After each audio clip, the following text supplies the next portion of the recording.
What is going on, y'all? Welcome back to another episode of Wednesday Football Talk Show here with Ben Hall and my guy Trey Watson.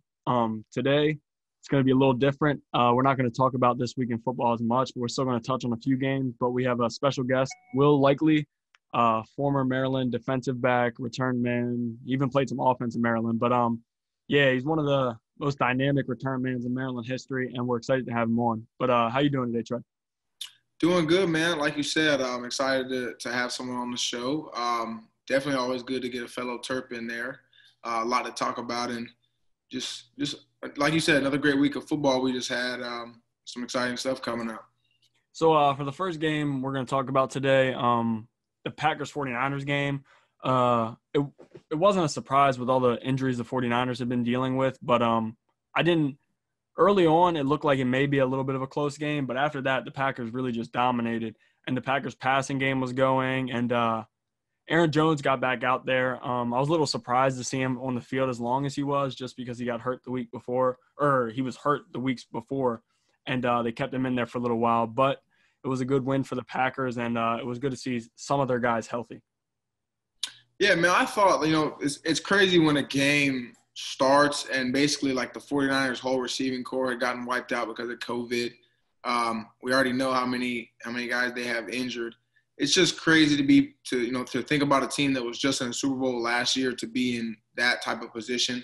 And then, talking about expecting them to win against the Packers, who are, a pretty good football team. That's just hard.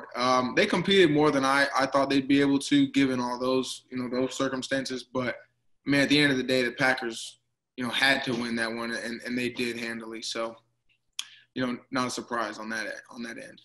For our next game, the Ravens-Colts, the Ravens in the second half played well, but early on it just seemed like the Colts defense was just getting after the Ravens in every possible way.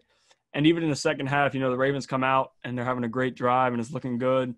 And then they turn the ball over at the goal line. But the Ravens were able to get the win in Indianapolis, and with the circumstances they dealt with all week, I think it was good to just see them end up playing well in the second half and end up going on to win the game. But like I said, I think they need to clean it up a little bit. Being without your number one corner, Marlon Humphrey's tough, but the defense didn't play bad. Their defense really won them the game. But on offense, the second half, as I said, they looked better, but they definitely need to clean some things up.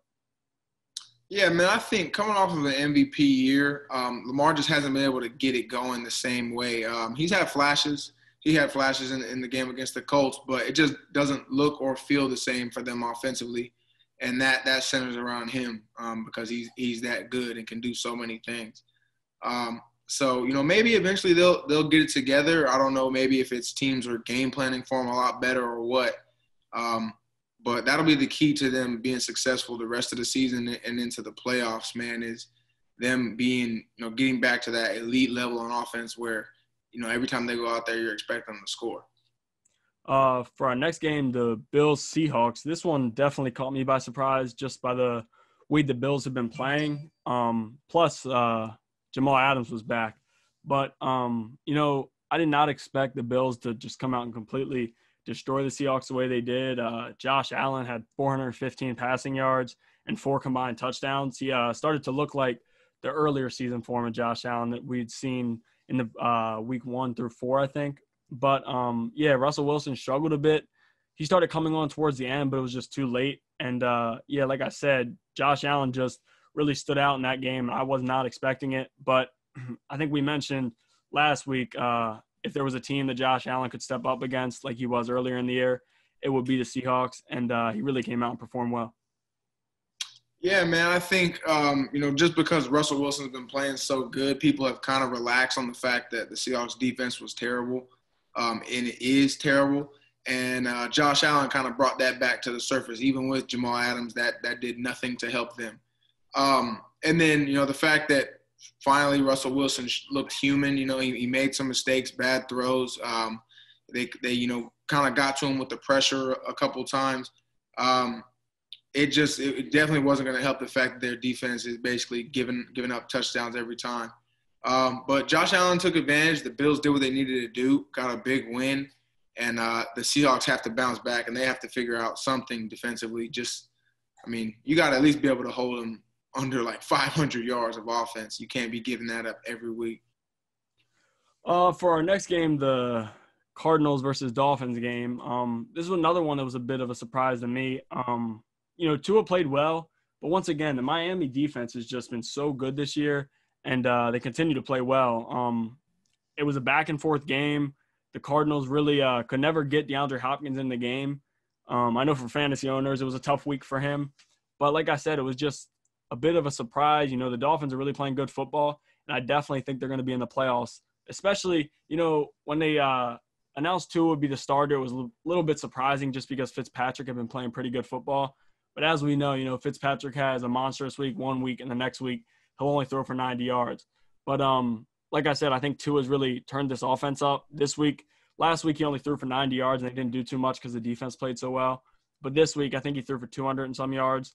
But like I said, I think the offense is starting to come together even more than it was when Fitzpatrick was the quarterback, and I like the way the Dolphins are playing. Yeah, man, the Dolphins are getting it together. Defensively, the guys are a lot more comfortable in the system because, they blitz a lot, they attack, and, they make you find a way to beat that. And the Cardinals struggled against it. Those off-season acquisitions up front defensively are paying dividends. Shaq Lawson, Ogba, even Kyle Van Noy, all those guys are being really impactful for him, and that's making a difference. And they just look all around a lot better. Kyler Murray did his thing again. He played really well, but, they got hurt, I think, by like a missed field goal late, and it's just a tough one for him. For our last NFL game, the Saints versus Bucks, this was a huge, huge upset, in my opinion, just because of the way the outcome was. 38-3 was not expected, I don't think, by anybody. But it just seems like the Saints have the Bucks number this year. Week one, the Saints came out and destroyed the Bucks and really forced Tom Brady to turn the ball over. And then we saw it once again. You don't usually expect to see a Tom Brady offense only score 3 points. I'm not sure what's going on, what's the issue, but it just was a bit of a surprise to me, especially at this point in the season when Brady's been playing good throughout the year, and now, he comes into this game and doesn't even score a touchdown. But I think there's still a lot of time left for the Bucs to regroup and turn back into what everybody's expecting them to be. But it was good to see Michael Thomas back on the field. Definitely for me, I took him in a bunch of fantasy drafts, and he's finally back out there, which is needed. And I think we saw what putting him on the field does. Yeah, man. Honestly, that game was just crazy. No one expects that, but you just can't be okay with that as a football team, especially because, like you mentioned, since the first game against the Saints, they had been playing, well for the most part. And this was the first game that Tom really had all of his top weapons. Chris Godwin was back healthy. Mike Evans was playing, and then they added AB into that. But they just looked terrible on all ends, and the Saints dominated them. I don't know what it is about them playing the Saints, but they kind of just probably want to avoid them going into the playoffs because they looked okay against everybody else, and the Saints just have it right now.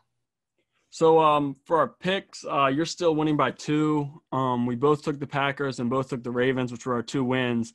But we both took the Seahawks, the Cardinals, and the Bucks, who all lost. So for our first game of this week, Thursday Night Football, the Titans-Colts, I'm going to go the Titans. The Colts just definitely have it on defense, but their offense just looks so bad to me. Phillip Rivers, I've never been high on him, and this year, still not. If the Colts offense played really well against the Ravens, they beat them because the Ravens defense just completely shut the Colts down. But like I said, I just don't think Phillip Rivers has what it takes to take down the Titans defense, who just added Desmond King, who's played well.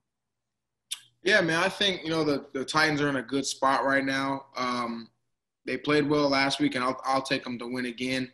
I think their offense is doing what they need to do, mixing in the run with Derrick Henry, or the pass with Derrick Henry's run game. And like you said, Desmond King was a smart, addition for them at the trade deadline. And their defense really has pieces at all levels that are extremely productive.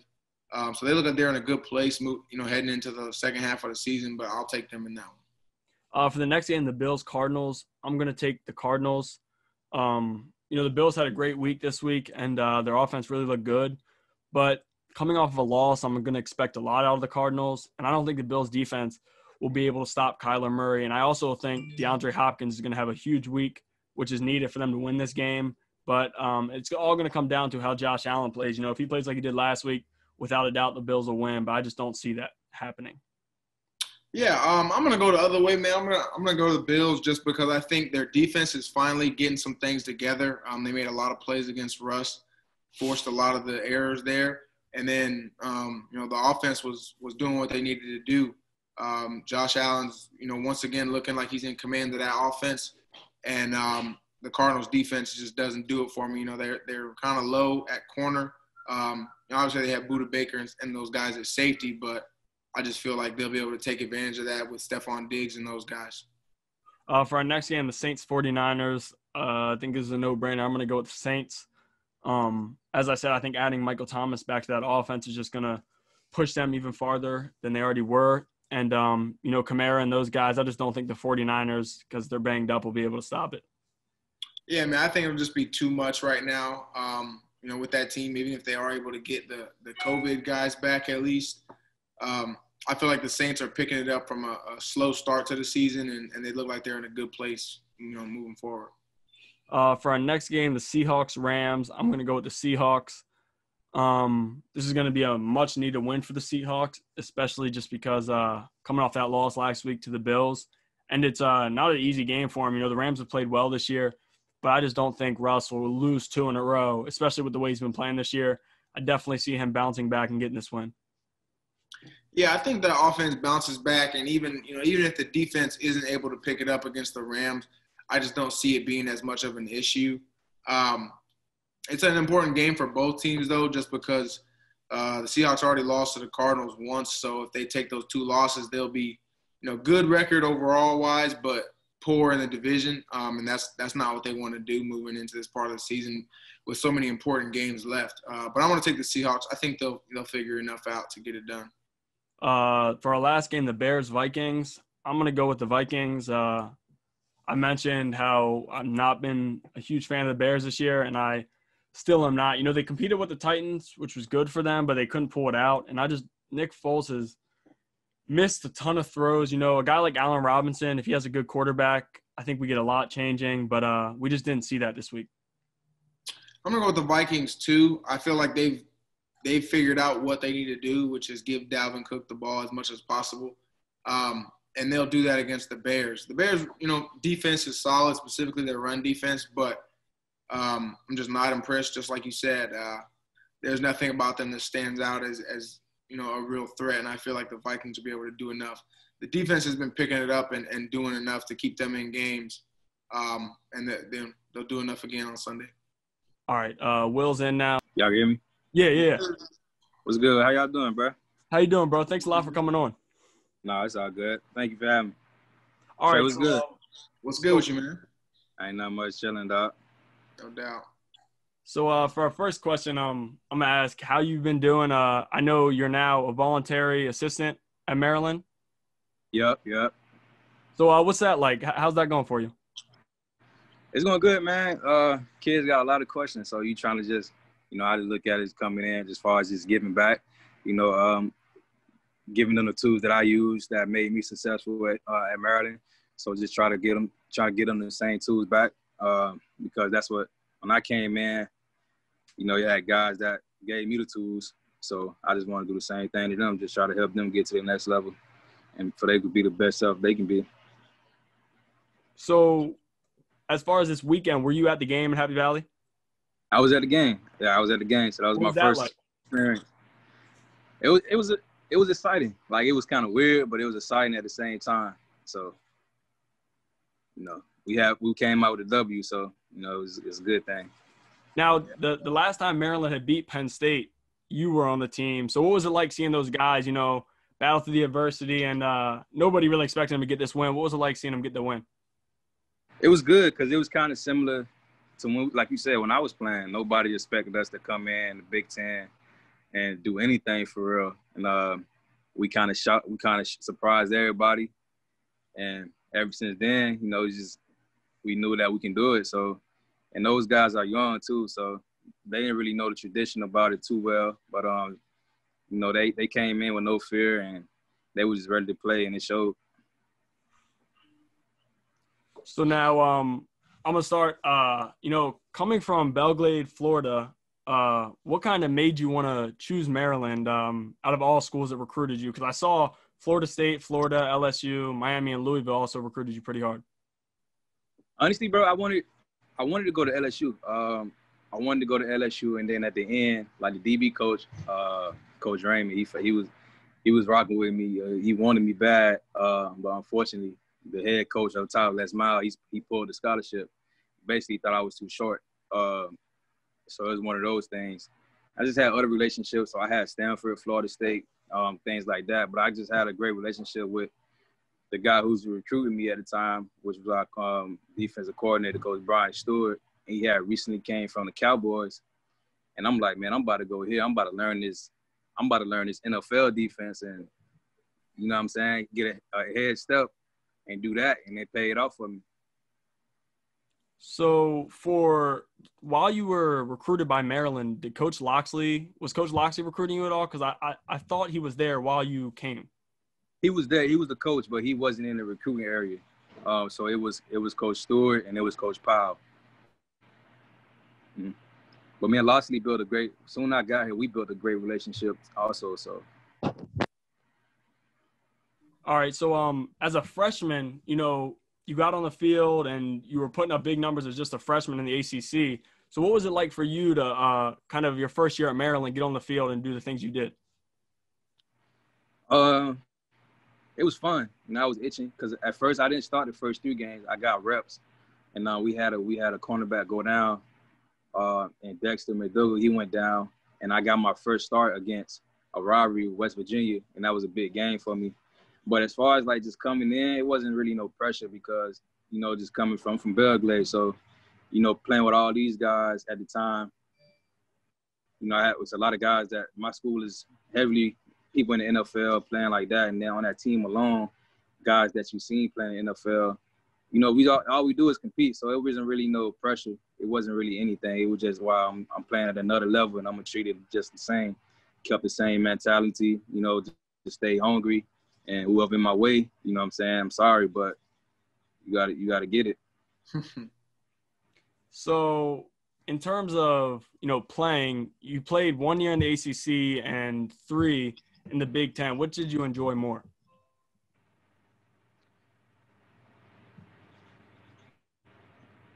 I think I grew up liking ACC. That's what I grew up watching, the ACC and the SEC. I ain't really watch. I thought Big Ten football was boring, like watching it on TV. But when I got here, you know, it kind of gave me a different perspective. What I would say the big difference though was the interior guys, the line. When we got to the Big Ten, them guys was big. Them boys was big, man. Playing against Wisconsin, all them boys, they pulling, doing all that. You got to go face a 320-pound. You know what I'm saying? You gotta just get used to that. But at the end of the day, it's still football, so it wasn't really much of a difference. So now, midway through your career at Maryland, you switched coaches, right? Yep. So during my junior year, the head coach, Coach Essel, who brought me in, he had got fired after the Iowa State game, and that's when Coach Loxley took over as the intern coach. And my senior year, that's when we had DJ Durkin. I only had that for 1 year. So what was that kind of like for you, you know, working through a bunch of different coaches and maybe a bunch of different systems? I was so used to it, man, because like I said, at the end of the day, it's just football. And I feel like I can play in any system. And when the switch happened, I kind of already knew about Durkin at the time just because he was at Michigan before, and I seen their defense. So I wasn't really, when he came in, it's like, okay, let's go. We're going to be playing man a lot. Let's get it. It was more something like that. So it wasn't really like a big shift as far as changing schemes and things like that. So now, coming into your senior year, did you know that you were going to get some touches on offense, or did you kind of speak out about that on your own? How did that work? Oh no, so I was trying to get touches, man, since I got here, because I came in as an athlete. I came in playing all sides of the ball, and it took them from my junior year at Ohio State. My first touch I got, and I think it was they gave me like a sweep, and it went for like 7 to 10 yards, and it just popped from there, and they just started giving me more opportunities, and then coming to my senior year, he's like, we're gonna use you more on offense, show all your skills. And unfortunately, I didn't get to show everything because I think I got hurt like the 4th or 5th game. Yeah. So now, while you were at Maryland, you were probably the best return man in Maryland history, arguably. So I'm pretty sure from your freshman year on, you were returning kicks in Maryland and punts. Is that right? Yeah. Yeah. So my freshman year, I was splitting time with it was me and Steph who was splitting time.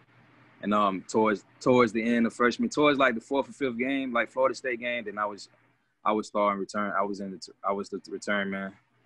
So now I was gonna ask you, like, Trey had this as well. You both were like All-Americans and all of that, and then it comes into the draft and you both go undrafted. What was that kind of like for you? I'm sure you both were expecting to get drafted just because of how well you played in college.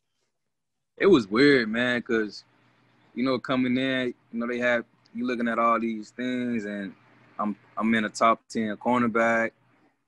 I'm one of the top 3 most versatile players. So I'm thinking like, and I know I can play football, so it's like, all right, I'm just waiting to see where I'm gonna go at. Wherever I go, I know I'm gonna do my thing. But I know part of it was my injury. Most teams, they really want to take a chance on it, and I was already getting knocked by the size, but that wasn't really a factor. I just let my play show, and with the injury, it just added on for, I guess, a business side standpoint, if you look at it that way. But it was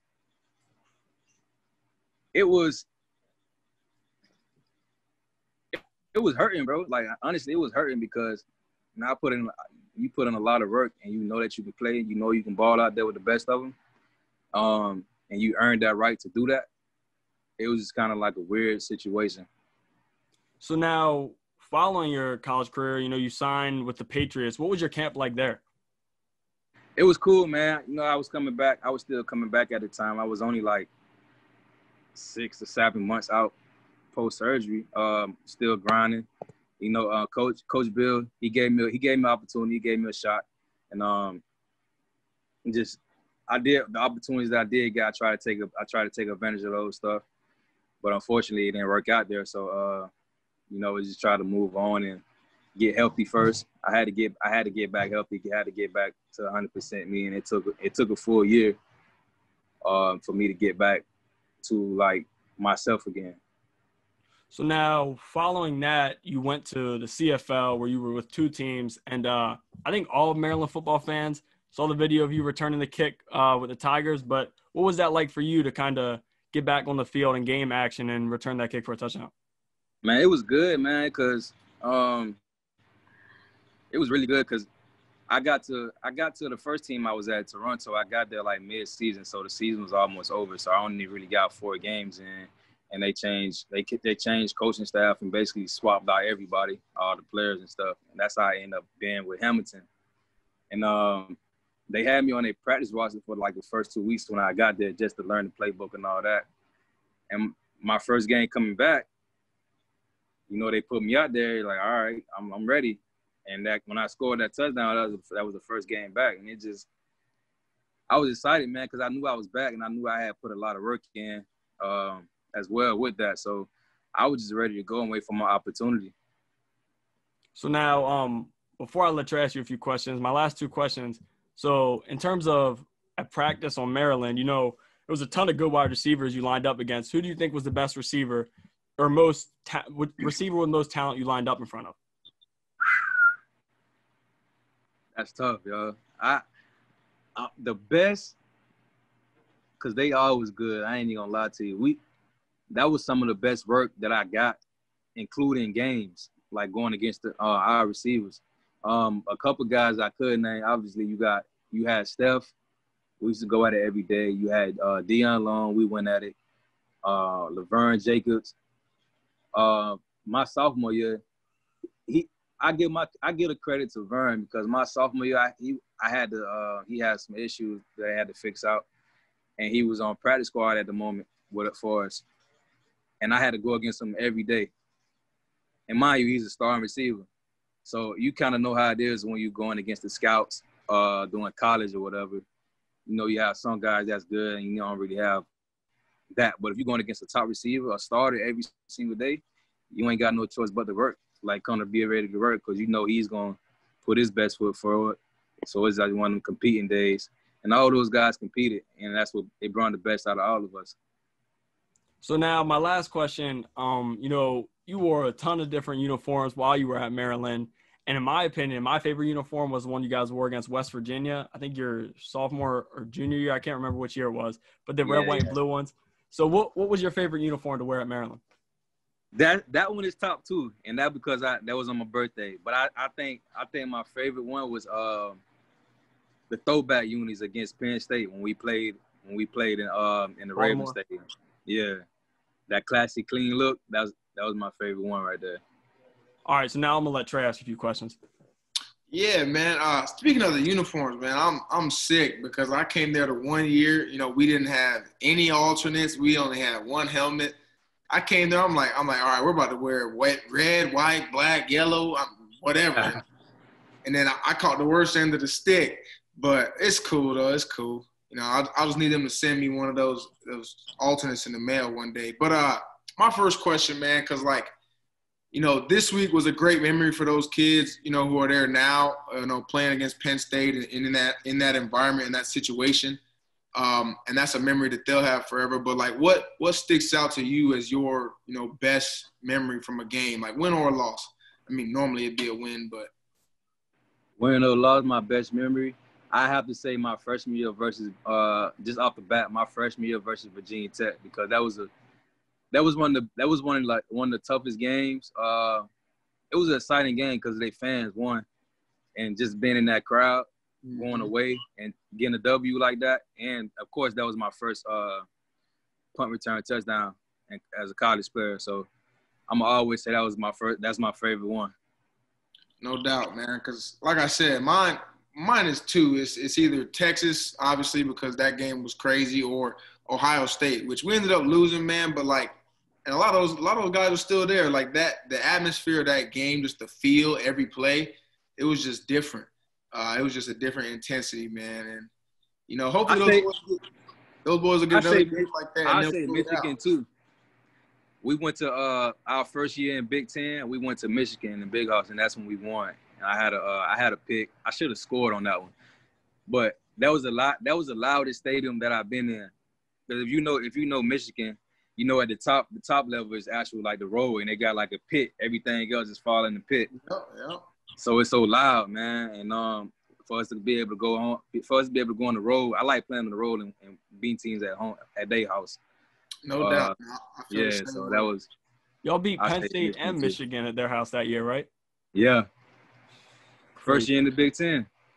Yeah, no, that's how you make an entrance, man. But that kind of answered my next question a little bit because it was gonna be like, what's your favorite stadium to play in, ACC or Big Ten? Because you got a bunch of different stadiums, having played in both conferences.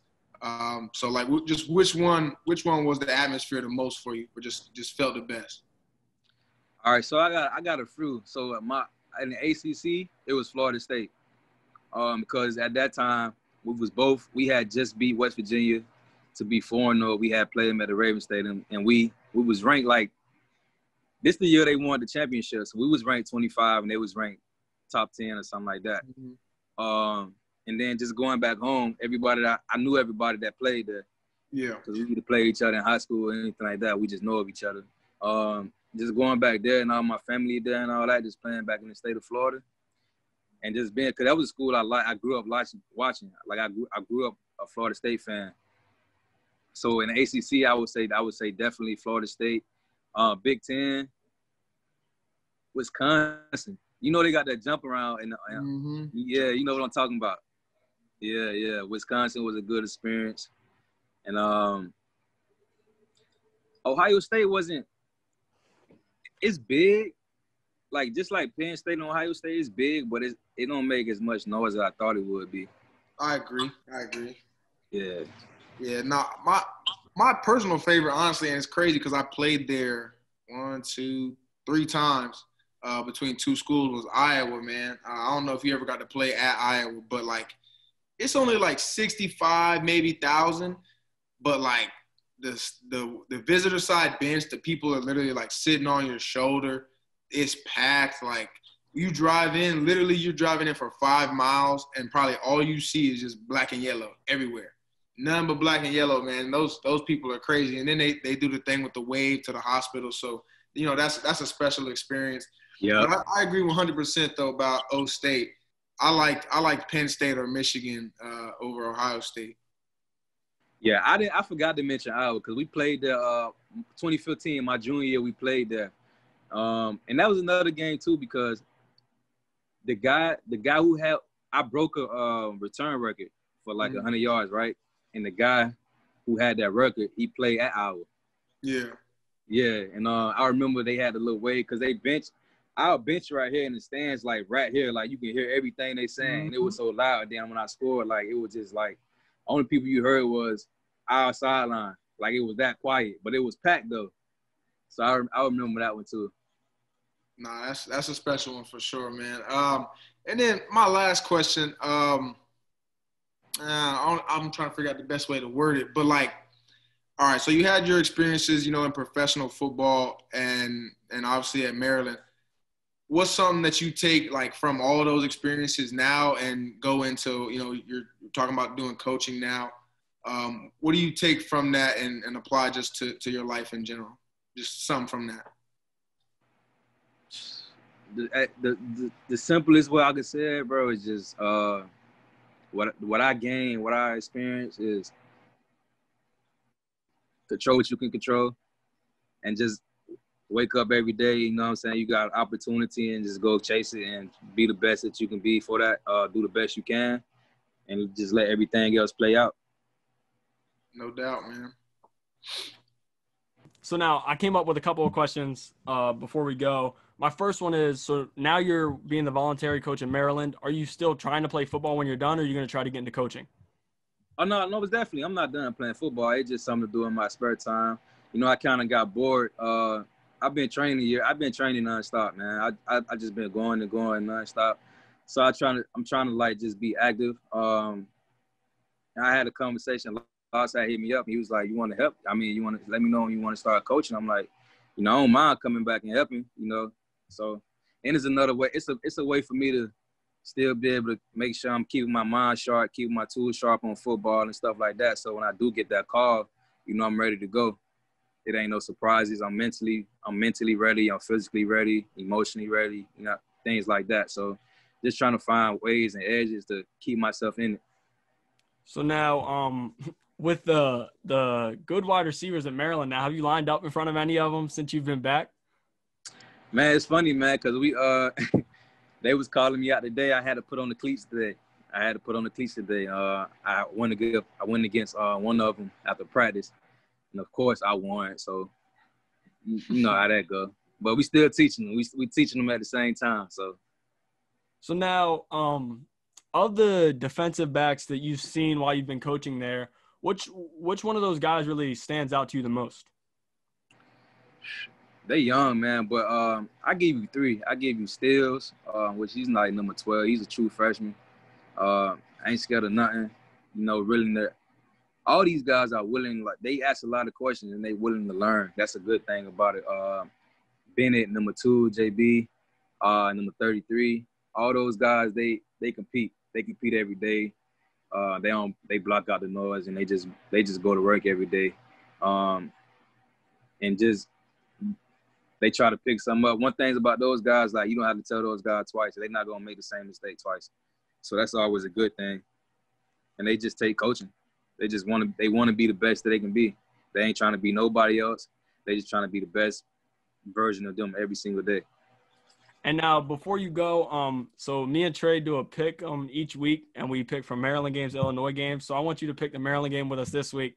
Maryland or Ohio State, who are you taking for the win this weekend? I'm taking Maryland. What kind of question that is? I'm glad to hear that. Thank you very much for coming on, man. It really means a lot. All right, no problem, man. Anytime, just hit me. I'm here. Most definitely. Appreciate you, man. Yes, sir. So now we're going to get into our college football picks for this week. Our first game, Illinois versus Rutgers. I'm going to go with Rutgers. Illinois played a tough one, their past game, but I just think Rutgers, Graciano, I think, has really got that program looking good. And, yeah, I'm just going to have to go with Rutgers in this one. Yeah, man, I agree. It's a rough time for Illinois, man. Still missing the quarterback due to COVID, and they just really can't get anything going. Had a tough one against Minnesota last week for sure. But, like you said, Rutgers looks good, man. They competed against Ohio State. They still lost, by a lot, but it's certainly a lot better than they've looked in recent years. And to already have a conference win is a big step in the right direction for them. And I've got them taking that one. So for our next game, Maryland, Ohio State, me and Trey have taken the other team in the past 2 weeks. We took Minnesota and then we took Penn State, and we were wrong in both of them. So by luck, I'm taking Ohio State this week. I've been wrong the past 2 weeks, so I'm going to go with Ohio State. I think they'll throw the ball a little bit better than Penn State did. I think Penn State – I don't think Maryland loses the game if Penn State runs the ball more, but I just think the game would have been a little closer. I'm not high on Penn State's quarterback, and Maryland's defensive backs just shut them down. Number 5, Penn State's wide receiver, who's going to be one of the top wide receivers in this year's draft, I think, if he leaves. Maryland did a great job of controlling him. But like I said, I'm going to go with Ohio State and hope that that trend continues. Hope the magic works, man. But like Will said, man, now he made me feel bad for taking the other teams. But, like you said, it's translated to wins. But I think, if they keep building on what they've done the last 2 weeks, they have a chance in this game. And that's all that matters. Because, Penn State held Ohio State to the end. And then, look what we did to Penn State. It made it look easy. So if that's an indicator that, that says that they can play with Ohio State. I'm not really afraid of Ohio State's run game right now. They get the RPO involved with Justin Fields, then obviously that can present its issues. But the big thing for them offensively is the wide receivers. Olave and I forget number 5's name, but those are the guys who are going to make the big plays, and Fields can get them the ball at any time. So those will be the matchups to watch. But, the defense has got to be a lot more confident coming off of last week. And the offense looks, as good as ever, 2 straight weeks of basically being unstoppable, doing what they want to do. And they can continue that against Ohio State, man. There's something to be said for, coming into someone else's house and figuring out what you're going to do to beat them. And, like when we played them a couple of years ago, no one expected us to be there. And, we were there down to the last play and should have won. So hopefully, they keep themselves in that position and actually follow through and finish it. Yeah, I think you definitely should have won the game. I remember watching that live. It's just that much. If Jayshon Jones wide open, if they could just make that throw, Maryland wins the game. But before we move on to our next college football games, I wanted to ask you, we've known Talia stuck out on offense, Raheem Jarrett, all those guys, and Jake Funk have really stuck out on offense. But I wanted to ask you for the defense, the Minnesota game, the defense really still didn't play good. The offense really just basically won them the game. But I wanted to ask you, who has stuck out to you the most on Maryland's defense this year? Because in my opinion, it's been Chance Campbell. I think, he's been really getting after whoever's got the ball. He makes tackles. He gets sacks. He really does everything. And he's really stuck out to me. Yeah, man, Chance has done a great job developing. I think he got a lot of really good experience last year, and he looks confident and he's playing fast, which is, as a linebacker, you got to be around the ball. You got to be affecting every play in some way, or you're just not playing very good. And he's done that. Last week, it looked like, honestly, all the young guys in the back end, like Will kind of mentioned, played a lot better. But, besides Chance, I'd say the next one that really keep I don't even know what to say there. But it'd be Nick Cross, man. I think From his freshman to his sophomore year, people expect him to take a big step. He's a big-time player, and the expectations are high for him. But he played well last week, got a nice interception coming out of the middle of the field, and that's what you need to do. You need to make those plays to be that, back-end free safety that everyone can trust to make, plays in the run game and in the pass game at all times, which he's very capable of being that player. So I'm excited to see what those two do and the rest of the defense now that they have an even bigger challenge in front of them. Yeah, so before we go, the rest of the college football games, Notre Dame, Clemson, this game was, Notre Dame fans are all happy. They run on the field, forget about COVID, whatever. They run on the field and just do whatever, which to me is just stupid. But if Trevor Lawrence, DJ Uiagalelei, he played well, but I still think if Trevor Lawrence is in this game, I think Clemson wins easy. The defense, Clemson's defense didn't play too well, but still to me, I've said it before, I'm not high on Notre Dame, and I really do not think that they're that good. I don't think they're a college football playoff team. I think they're going to get in because they got that win against Clemson, who's banged up. But like I said, I'm just not too high on Notre Dame. Yeah, that game has a lot of asterisks next to it, especially about the post game. Notre Dame's a private school with, supposed to be the highest of the highest, like smart guys, and they, flood the field after the game, and a lot of them don't even have masks on. So, I don't know what that was, but that'll cost them down the line. But yeah, man, it's tough. DJ's a really good quarterback, and he's really young, and he's going to learn and probably be, a top pick himself in a couple of years. But I agree. Trevor Lawrence is in that game. It's a completely different story. They had that one really weird play, where they had to toss to ETN and it bounces off his face and they take it back the other way. So that, that doesn't help when you're already playing, without your number one guy, arguably the number one guy in college football, period. So that's tough for him. I think at this point what it'll do is they'll be rematching each other probably, hopefully actually, in the playoff. And it's liable to end up just like it did the last time they were in the playoff where Clemson wins easily. But, it's a bump in the road for Clemson, but, the path is still there. What Notre Dame winning does, stop is maybe like a second SEC team like Florida if they lose the SEC championship or a second Big Ten team from making it. And it might drop a Pac-12 team from, being able to compete for it at all just because of the way the scheduling is set up and, Pac-12 games are already getting canceled in their first week. And Notre Dame might have just taken that spot away from someone like one of those teams. Yeah, and another thing about running on the field, the stupidity of it, you're the fourth-ranked team in the country. It's not like you're an unranked team beating the number one team. You're ranked fourth and you beat the number one at home with fans there. So it's just a lot of stupidity in that. But the next game, Florida, Georgia, this one really surprised me because I just thought so much more of Georgia's defense. With Kyle Pitts going out, I expected Kyle Trask to really struggle, and he didn't. He made plays and really did well against Georgia's defense. But as I said, I wasn't expecting this, but now Georgia's completely eliminated from the playoff. After losing to Alabama, I guess there was still some hope because Alabama's the best team in football, but now there's definitely none. And Florida keeps their hopes alive. Yeah, man, I think, besides the early slip up against Texas A&M, which Texas A&M is also better than people thought they were, Florida has always been a top team, and they played like it against Georgia. That was the first time in a while that they've really beaten them handily. But, now they've got to focus, finish out the regular season, and put themselves in a position to win against Alabama because at the end of the day, that's the game that matters. That's going to determine, which one of them ends up being in the playoff, and all they have to do is not mess it up between now and then to get that opportunity. For our next game, we saw some Pac-12 teams. We saw Oregon come out and just completely dominate Stanford. But the game that was a really great game to watch, USC versus Arizona State. USC was the favorite in this game, and it came down to them getting an onside kick and a big-time touchdown at the end of the game to win it.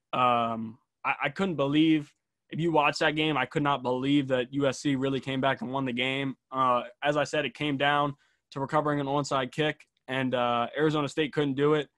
But for Arizona State fans, I think it was good to see them, I guess, in the game on the road. But like I said, I just think USC got lucky with this one. But Pac-12 games, we always see a bunch of upsets, a bunch of close games, and all of those teams are all usually right around each other. Yeah, man, there are definitely, a lot of interesting matchups in the Pac-12 just because those teams match up with each other differently than some other conferences do. And USC typically is not as good as they're ranked to be, which it might be another case of that. We'll have to see how they play. Both teams play down the road. But ASU has been growing, and they've been getting better under Herm Edwards, and they've got a lot of NFL experience on that staff, and you can see it's translating. Translated last year when they beat Oregon, and then they showed a lot of flashes. That quarterback is pretty good, man, that they have. He's only a sophomore, true sophomore. And, they'll have some time with him still to get going and figure out, how they're going to keep competing in that Pac-12. For our last game, I want to talk about the Liberty-Virginia Tech game. This was another game that was kind of fun to watch. Virginia Tech blocks the kick at the end, returns it for a touchdown. They think the game's over, but there was a timeout called before the kick. Liberty puts their offense back on the field and throws a quick 5-yard pass, makes it an easier kick, and then he ends up making the kick. So this was, as I said, it was a fun game to watch, and to me, it's awesome seeing Liberty really compete with teams and even beat teams like Virginia Tech, who, Liberty's the ranked team there, but it still seems that Liberty pulled off an upset because Virginia Tech's a Power 5 school. But like I said, it was good to see Liberty get that win, and it was very funny to watch at the end. Yeah, man, I didn't see anything of that game but the highlights at the end. And, I'd be mad at my coach, man, about, people put so much weight into the icing thing. If you're going to do that, you need to time it right. You need to do it early. And also, your players should probably know if you're going to do that. But, that's just, ain't nothing you can do but, shake your head when, you end up calling a timeout and your players go out there and make an incredible play and you basically screwed them over. So, that's tough. You never know that that's going to happen, but, that's just bad luck of the draw. Yeah, man. So that's it. Thank you guys very much for watching. And, today we had our first guest on, and you should expect a lot more of that as we go on. We're going to be getting as many guys as we can to come on and talk with us. And, thank you very much for watching, and look out for next week. Appreciate it, guys.